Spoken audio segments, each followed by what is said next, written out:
दोस्तों अक्सर आपने सुना होगा कि जब भी एक सास अपने बेटे के लिए बहू देखने जाती है तो जाते ही उस बहू के हाथ पैर माथे पता नहीं क्या क्या देखकर अलग अलग तरह की बातें करती है। अगर गलती से उसकी ननद भी साथ चलेगी तो दोनों ऐसे खुसर फुसर करती है कि देखो बहू के पैर कहीं चपटे तो नहीं है, इसके पैर में गोलाई है कि नहीं है, लक्ष्मी लेके आएगी या सब कुछ ये गड़बड़ कर देगी, देखो जरा इसका माथा उभरा हुआ तो है कि नहीं है, ये घर के लिए शुभ है या नहीं है, कहीं इसका माथा ऐसा तो नहीं, कहीं इसका माथा वैसा तो नहीं है। कमाल की बात है कि एक औरत दूसरी औरत के लिए इस तरह की बातें करती है।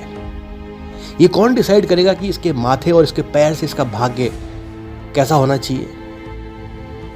और देखिए सास कितनी भी भयानक हो देखने में, चाहे डबल साइज की हो, चाहे शक्ल पे सास के खुद के 12 बज रहे हो, लेकिन बहू उसे एकदम हुस्न की परी चाहिए, खूबसूरत बला, और ख़ास तौर से उसके पैरों में उसके माथे में कोई गड़बड़ नहीं होना चाहिए।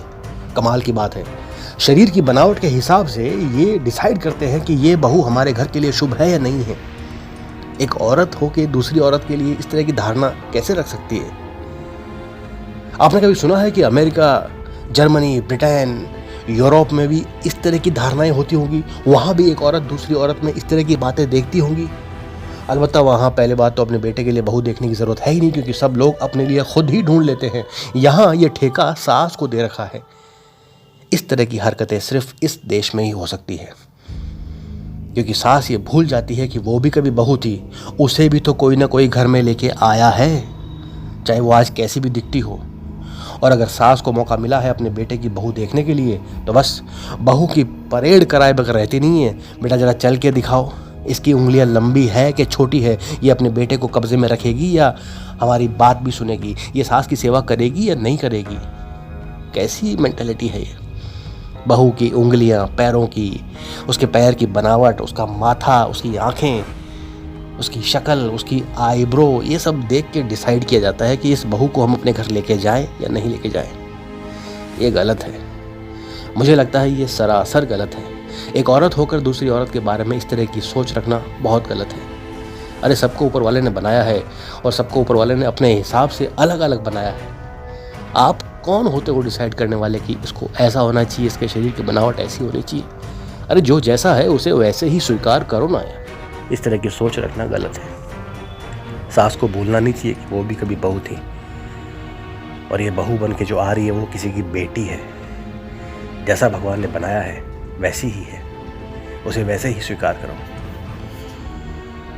भाग्य हाथ, पैर और माथे में नहीं होता है, भाग्य संस्कारों से बनता है। अच्छे संस्कार हैं तो शरीर की बनावट कैसी भी हो, संस्कारों को देखिए। हाथ, पैर और माथे की बनावट को देखने के बजाय लड़की के संस्कारों को देखिए। वो संस्कार है जो परिवार को आगे बढ़ाएंगे, वो संस्कार है जो परिवार को तरक्की के रास्ते पे ले जाएंगे, वो संस्कार है कि उसके आने वाले बच्चों का भविष्य संवारेंगे, हाथ, पैर और माथे की बनावट नहीं। तो कृपया संस्कार देखिए। बनावट नकली होती है, आज नहीं कल मिट जाती है। कितनी भी खूबसूरत हो, समय के साथ वो बूढ़ी हो जाएगी, लेकिन संस्कार कभी बूढ़े नहीं होते। संस्कार दिन ब दिन आगे बढ़ते हैं, शक्ल, सूरत और बनावट नहीं। दोस्तों मेरे विचार थे, मैंने आपके सामने रखे। उम्मीद है आपको वीडियो पसंद आएगा। अगर आए तो इसे लाइक ज़रूर करना, चैनल को सब्सक्राइब करना, ताकि ऐसे ही नए नए किस्से लेकर मैं आपके सामने मुखातिब होता रहूँ। तब तक के लिए धन्यवाद।